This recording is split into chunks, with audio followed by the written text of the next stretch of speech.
Welcome back to Tell Me a Story by Teresa, and we're still reading out The Wizard of Oz, and today's story is A Remarkable Journey, going to be read by Margaret, so let's get started. 17. A Remarkable Journey.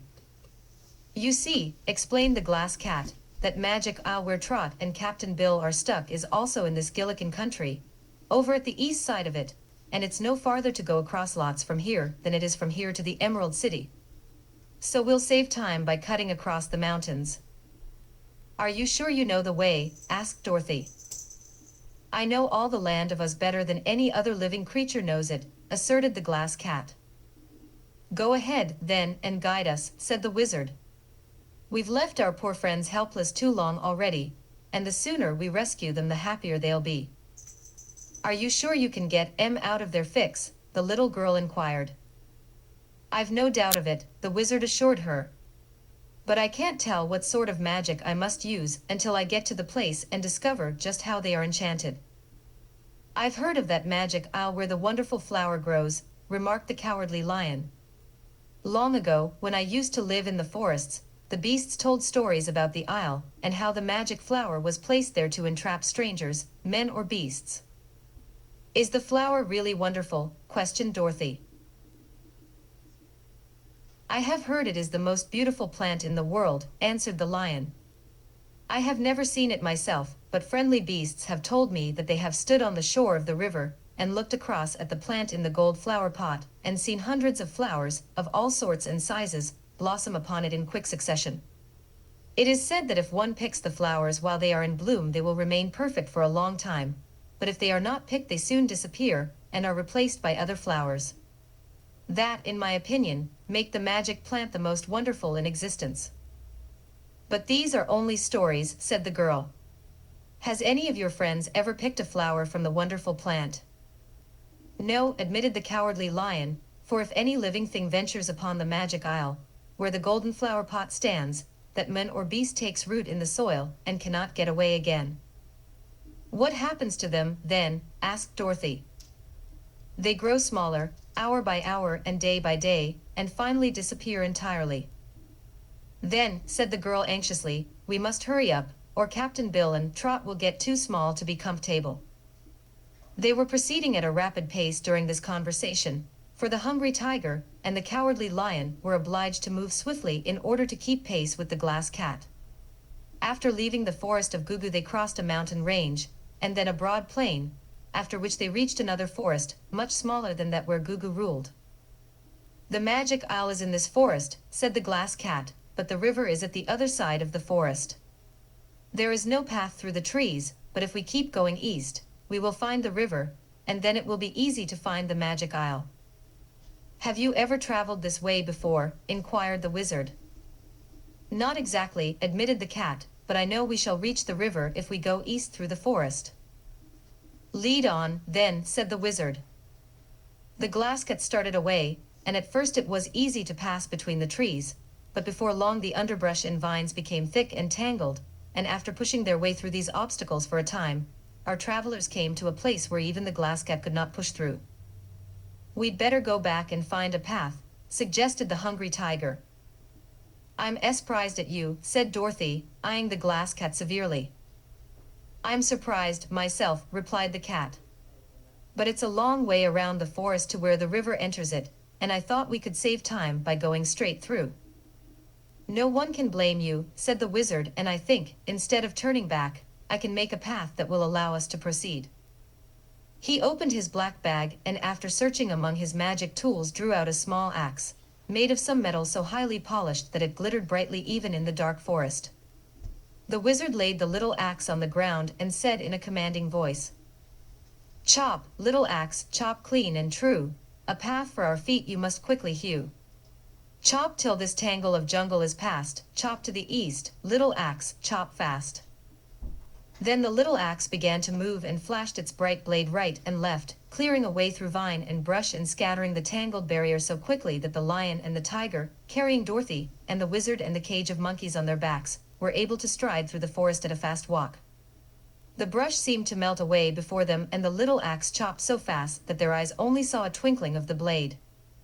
Then, suddenly, the forest was open again, and the little axe, having obeyed its orders, lay still upon the ground.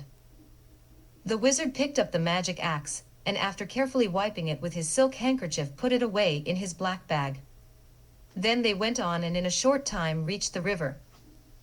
"Let me see," said the glass cat, looking up and down the stream. "I think we are below the magic isle, so we must go up the stream until we come to it."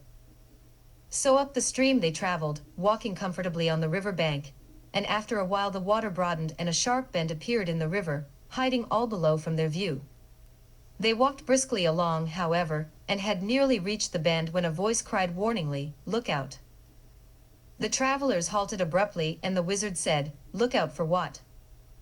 "You almost stepped on my diamond palace," replied the voice, and a duck with gorgeously colored feathers appeared before them. "Beasts and men are terribly clumsy," continued the duck in an irritated tone, "and you've no business on this side of the river anyway. What are you doing here?" "We've come to rescue some friends of ours who are stuck fast on the magic isle in this river," explained Dorothy. "I know, said the duck. "I've been to see and they're stuck fast, all right. You may as well go back home, for no power can save them." "This is the wonderful Wizard of Oz," said Dorothy, pointing to the little man. "Well, I'm the Lonesome Duck," was the reply, as the fowl strutted up and down to show its feathers to best advantage. "I'm the great forest magician, as any beast can tell you, but even I have no power to destroy the dreadful charm of the magic isle." "Are you lonesome because you're a magician?" inquired Dorothy. "No, I'm lonesome because I have no family and no friends. But I like to be lonesome, so please don't offer to be friendly with me. Go away and try not to step on my diamond palace." "Where is it?" asked the girl. "Behind this bush."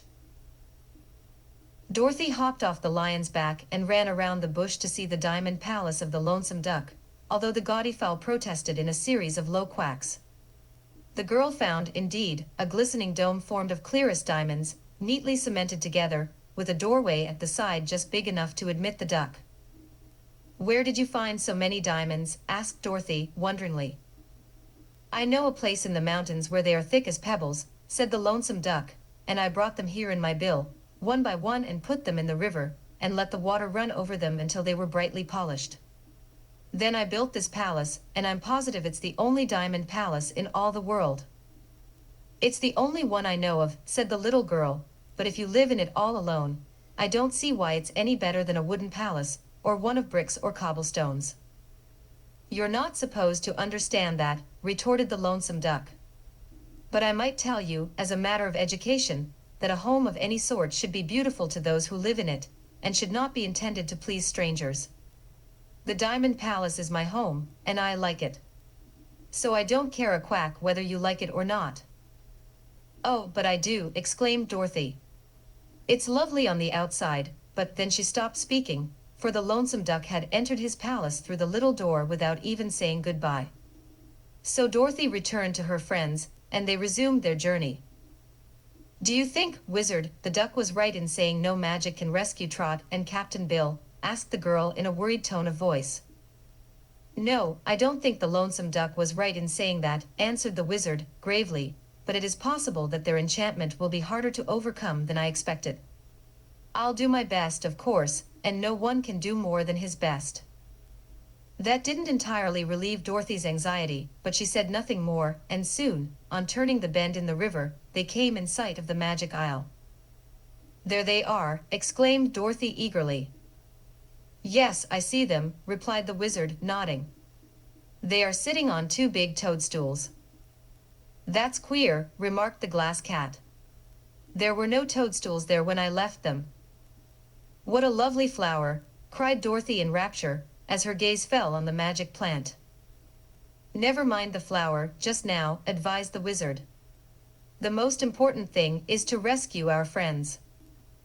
By this time they had arrived at a place just opposite the Magic Isle, and now both Trot and Captain Bill saw the arrival of their friends and called to them for help. "How are you?" shouted the Wizard, putting his hands to his mouth so they could hear him better across the water. "We're in hard luck," shouted Captain Bill in reply. We're anchored here and can't move till you find a way to cut the hawser." "What does he mean by that?" asked Dorothy. "We can't move our feet a bit," called Trot, speaking as loud as she could. "Why not?" inquired Dorothy. "They've got roots on 'em," explained Trot.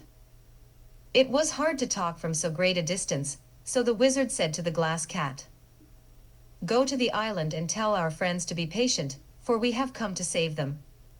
It may take a little time to release them, for the magic of the isle is new to me, and I shall have to experiment. But tell them I'll hurry as fast as I can." So the Glass Cat walked across the river under the water to tell Trot and Captain Bill not to worry, and the Wizard at once opened his black bag and began to make his preparations. 18. The Magic of the Wizard. He first set up a small silver tripod and placed a gold basin at. So I hope you enjoyed this story, and if you did, come back tomorrow and we'll have the magic of the wizard. So until then, bye.